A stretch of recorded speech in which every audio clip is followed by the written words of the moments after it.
tudo bem com vocês? Nós estamos aqui para a nossa primeira videoaula, um conteúdo de segundo ano, Europa, África e América, a escravidão e sua inserção no mundo moderno.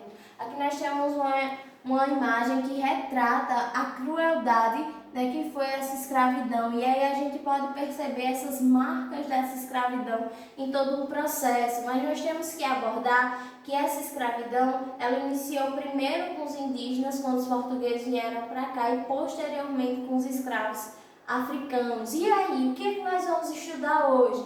Nós vamos estudar a escravidão na África, as principais causas dos africanos se tornarem escravos, porque antes dos europeus chegarem no continente africano, já havia escravidão por lá. A escravidão na Europa, o tráfico escravista, que foi muito lucrativo naquela época, a escravidão no Brasil, né, as leis graduais até a Princesa Isabel, né, Lei Eusébio de Queiroz, Lei do Ventre Livre, Lei do Sexagenário, até a Lei Áurea, a abolição da escravidão. E aí a gente vai ver o principal país industrializado do século XIX, que era a Inglaterra, que fez pressão para que a abolição dos escravos ocorresse, mas ela fez isso não porque ela era boazinha, mas sim porque, né, ela queria expandir, alargar a sua comercialização. E a gente vai primeiro conceituar o que seria essa escravidão. Ela também pode ser chamada de escravismo, escravagismo, escravatura. E o que seria essa escravidão?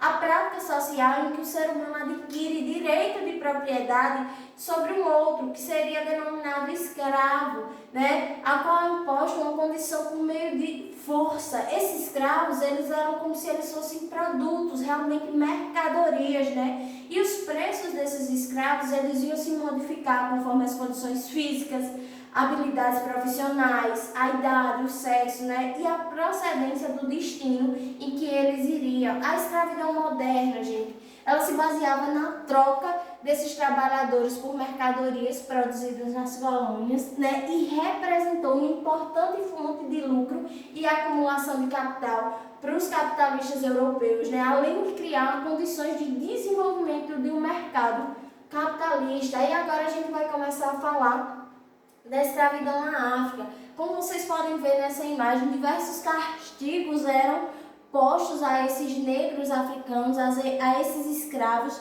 né? E essas condições realmente que eles viviam eram muito desumana e cruel. A relação entre senhor e escravo era baseada na total violência, né? Em castigo e punições disciplinares, né? A historiadora Marina de Mello, ela traz a escravidão africana como cruel e desumana, né? As principais causas porque havia escravidão no continente africano, por meio de dívidas, por meio de guerra, né? A escravidão já existia na África antes mesmo dessa chegada dos europeus, né? A gente tem que o tráfico de escravos africanos constituiu as bases do comércio no Oceano Atlântico, que auxiliou na formação de um mercado mundial. Então, esse tráfico de escravos auxiliou na formação de um mercado mundial. Agora a gente começa a falar a escravidão na Europa, né, o enriquecimento dos portugueses foi porque eles foram os pioneiros que organizaram todo um aparato político, econômico, militar, que lhes garantiu o controle sobre os africanos, né? Dessa forma surgiu o que chamamos de sistema colonial.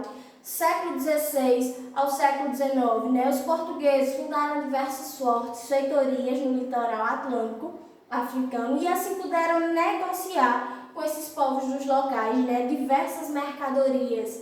Além de outros bens negociados, né, com os povos africanos, o comércio de escravos foi aquele que mais rendeu lucro para Portugal, pois além do excelente negócio que representava o tráfico negreiro, foi de fundamental importância para a ocupação e exploração do continente americano, né? Foram poucas essas iniciativas dos portugueses em colonizar a África, porque eles já saciavam os interesses mercantis, né, mantendo essa relação imaginável com esses povos do litoral. Regiões que mais forneciam escravos, né, para o tráfico atlântico, o Cabo da Guiné, que era chamado pelos portugueses como Costa dos Escravos, os reinos de Congo e de Angola, né? Nesses reinos, os portugueses conseguiram fundar fortes no interior, que eram chamados tipo de presídio, né? Esse tráfico escravista, gente, depois de alcançar o litoral atlântico, né, da África, ainda na primeira metade do século XV, rapidamente os portugueses conseguiram conseguiram ter acesso ao comércio de escravos que já era praticado pelos africanos,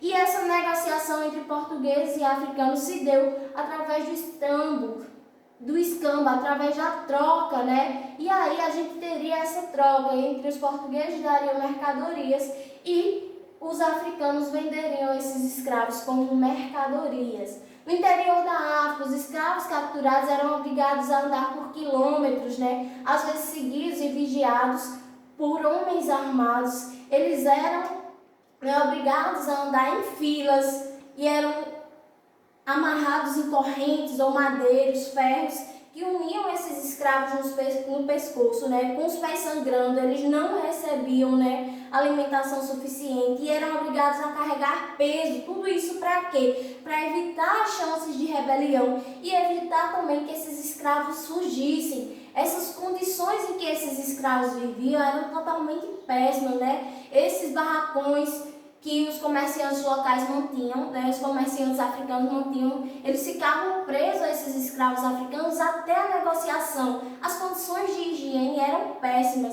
a alimentação precária, os escravos eram de diversas regiões e além desses maus tratos que eles sofriam, tinham também uma infinidade de doenças como varíola, disenteria e a sarna, que também fazia parte dessa escravidão africana. A escravidão no Brasil, gente, nós temos que entender que a escravidão foi um processo bastante significativo para a nossa história, que nós somos um país miscigenado, uma mistura, né, entre europeus, indígenas e escravos africanos. Então nós vamos falar um pouco agora dessa escravidão no Brasil. E aí o tráfico de escravos para o Brasil teve início na metade do século XVI e foi praticado de forma até a metade do século XIX, né? Por meio desse tráfico negreiro, 4,8 milhões de africanos foram enviados para o Brasil, né, como escravos.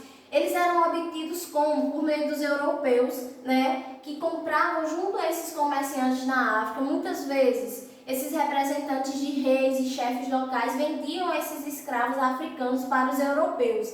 A relação de produção escravista predominante no Brasil, em especial nas áreas de plantágio e de mineração, né? Esse sistema escravista favoreceu ao longo dos anos a acumulação de capital, né? Em razão desse tráfico negreiro. Em quase todas as regiões do Brasil predominaram na primeira metade do século XIX escravos africanos da África do Centro Ocidental. Os portugueses, gente, eles acreditavam ser agentes designados por Deus para cristianizar a África e a Ásia, né? Os portugueses justificavam a escravidão africana como um meio de levar esses africanos para o mundo cristão e para, né, civilizá-los. O tráfico negreiro, na travessia do continente africano para o Brasil, os africanos vinham em porões de navios negreiros, as condições eram degradantes. Essa escravidão negra no Brasil, ela teve diversas facetas, né? São algumas marcas do escravismo brasileiro,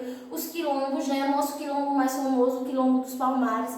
A vida nos engenhos era dura e totalmente penosa, né? Por isso a expectativa de vida dos escravos era muito pequena, né? Os escravos, eles não aceitavam essa escravização de maneira totalmente pacífica, né? Eles resistiam fugindo para esses quilombos.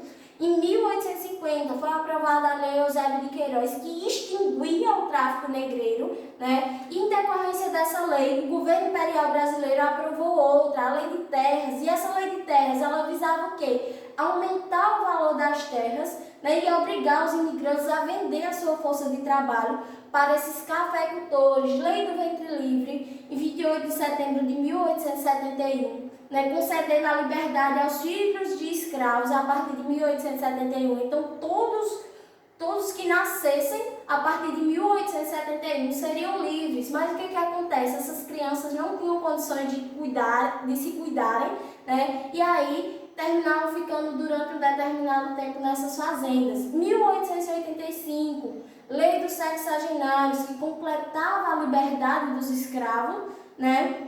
Com mais de 60 anos, mas dificilmente esses escravos chegavam até essa idade, porque o trabalho era muito duro, né? No Brasil, a abolição só ocorreu em 13 de maio de 1888, né, com o anúncio público da Lei Áurea, né, que foi assinada pela princesa Isabel. E aí a princesa Isabel assina a Lei Áurea, né, e extingue em todo o território brasileiro, né, o trabalho escravo. Gente, as mulheres, elas também sofreram muito com essa escravidão, né? Embora os senhores de engenho utilizassem a sua mão de obra, principalmente para trabalhos domésticos, cozinheiras, arrumadeiras, amas de leite, né? Foi naquele tempo de colônia e foram diversas outras, né, digamos assim, que elas sofreram diante daquilo que era praticado por os senhores de engenho. O principal país industrializado do século XIX, Inglaterra, que queria alargar a sua comercialização de produtos. No entanto, o principal motivo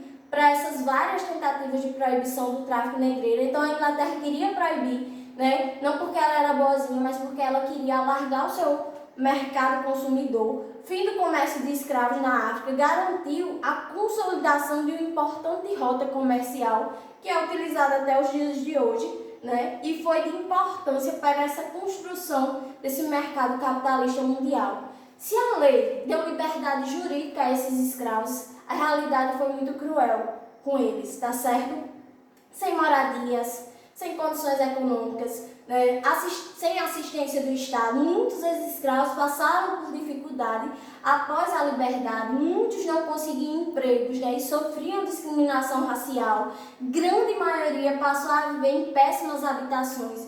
E as condições para eles sobreviverem eram trabalhos temporários, desdobramentos do fim do tráfico negreiro, de liberação de capitais para sua aplicação em melhoramentos técnicos nas fazendas cafeeiras e em serviços urbanos, construção de estradas de ferro, sistema bancário, financeiro, modernização do setor de comercialização de café e em estabelecimentos industriais. Essa imagem, ela representa essa liberdade tão sonhada pelos negros africanos, né, que eram mantidos, né, sob total violência pelos senhores de engenho. E aí, vamos responder? Vamos testar algo do que nós aprendemos agora? Em ordem cronológica, as leis que gradualmente extinguiram essa escravidão no Brasil foram: letra A, ventre livre, áurea, sexagenário, Eusébio de Queiroz. Letra B, sexagenário, Eusébio de Queiroz, áurea ou ventre livre. Letra C, Eusébio de Queiroz, ventre livre, sexagenário e áurea. Qual seria, gente? Quem disse letra C acertou. Primeiro a gente teve Eusébio de Queiroz, depois lei do ventre livre, depois do sexagenário e depois a lei áurea. É isso, nossa aula fica por aqui. Um beijo e até a próxima aula.